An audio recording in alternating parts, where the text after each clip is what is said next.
American नौसैनिक जे मध्य पूर्वेमध्ये तैनात आहेत, खास तर USS अब्राहम लिंकन या विमानवाहू नौकेवरती त्यांचं मनोबल अतिशय कमी आहे आणि त्यामधल्या अनेकांनी आत्महत्या करण्याचे प्रयत्न केले. अनेकांनी जहाजावरनं समुद्राच्या आत उड्या मारण्याचे प्रयत्न केले किंवा अनेकांनी ज्यावेळेस त्यांना ड्युटीवरती जाण्याकरता बोलवलं होतं तिथे जाण्याचं टाळलं.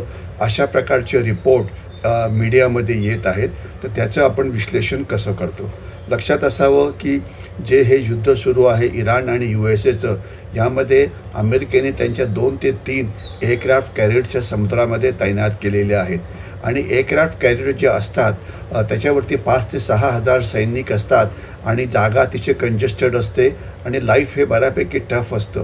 तर त्यावेळेला ते आता समुद्रामध्ये तैनात असल्यामुळे त्यांचं जे ॲडमिनिस्ट्रेशन आहे ते अतिशय खराब आहे. म्हणजे असं म्हटलं जातं की त्यांना गरम पाणी मिळत नाही आहे, असं म्हटलं जातं की त्यांना युद्धाचा अंत काही दिसत नाही आहे, त्याच्यामुळे त्यांचं मनोबल खराब झालेलं आहे. त्यांना पहिले सांगण्यात आलं होतं की युद्ध लगेच संपेल, पण ते काही संपण्याची काही शक्यता दिसत नाही आहे आणि गेले 250हून जास्त दिवस ही नौका तैनात आहेत. तर त्याच्यामुळे तिथले जे कर्मचारी असतात त्यांना 24 तास रेडी म्हणजे सतर्क असं राहावं लागतं. त्यांचं जे जहाजावरचं जे राहणीमान आहे त्याच्यामध्ये अन्न चांगलं नाही, टिन्ड फूड म्हणजे डब्यातलं अन्न जास्त मिळते आहे, फ्रेश फूड मिळत नाही आहे, अंघोळीला गरम पाणी मिळत नाही आहे, त्यांची जी स्वच्छतागृह आहेत ती अतिशय खराब आहेत, कपडे त्यांना धुता येत नाही आहे. ज्या बेसिक गोष्टी असतात म्हणजे रोटी कपडा मकान, त्याची परिस्थिती अतिशय खराब आहे आणि याच्याशिवाय ते आपल्या कुटुंबापासून खूप दिवस दूर आहे. तर त्याच्यामुळे कुटुंबाशी संपर्क नसल्यामुळे त्यांना आयुष्यातल्या ज्या महत्त्वाच्या घटना असतात, वाढदिवस असो की लग्नाची ॲनिव्हर्सरी असो की मुलांच्याबरोबर राहणं असो की पत्नीबरोबर राहणं असो, हे त्यांना मिळत नाही आणि त्याच्यामुळे त्यांच्या घरासमोर ज्या कौटुंबिक समस्या उठतात त्यांना त्याच्यावरती काहीच करता येत नाही.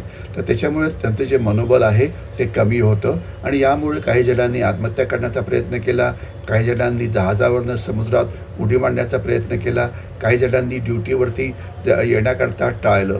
परंतु जास्त महत्त्वाचं विश्लेषण हे आहे की याचा जे अमेरिका आणि इराणचं जे युद्ध चालू आहे त्याच्यावरती काय परिणाम होईल. एक परिणाम सरळ आहे की जी लढण्याची क्षमता आहे अमेरिकन जहाजांची ती नक्कीच कमी होते आहे.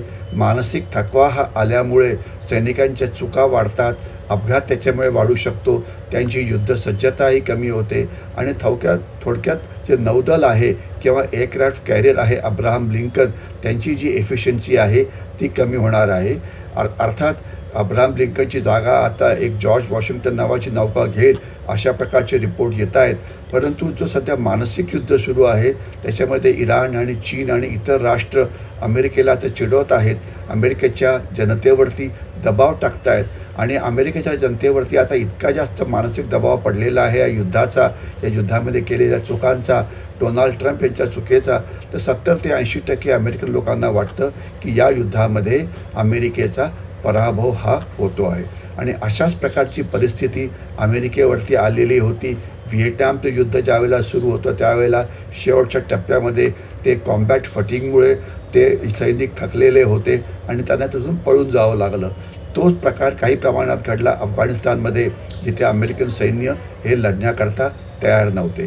तर याच्यामध्ये लक्षात असं असायला पाहिजे की राष्ट्र कितीही मोठं असलं, त्यांची शस्त्रसिद्धता कितीही मोठी असली तरी सैनिक हा लढण्याचा एक अतिशय मोठा घटक असतो आणि जर सैनिक युद्ध हे केवळ शस्त्रांनी जिंकता येत नाही, सैनिकांचं मनोबल किती आहे, त्यांची सहनशक्ती कशी आहे, त्यांचं मानसिक स्थैर्य कसं आहे याच्यावरती ते अवलंबून असतं, ज्यामध्ये अमेरिकन सैन्य आता कमी पडतं आहे.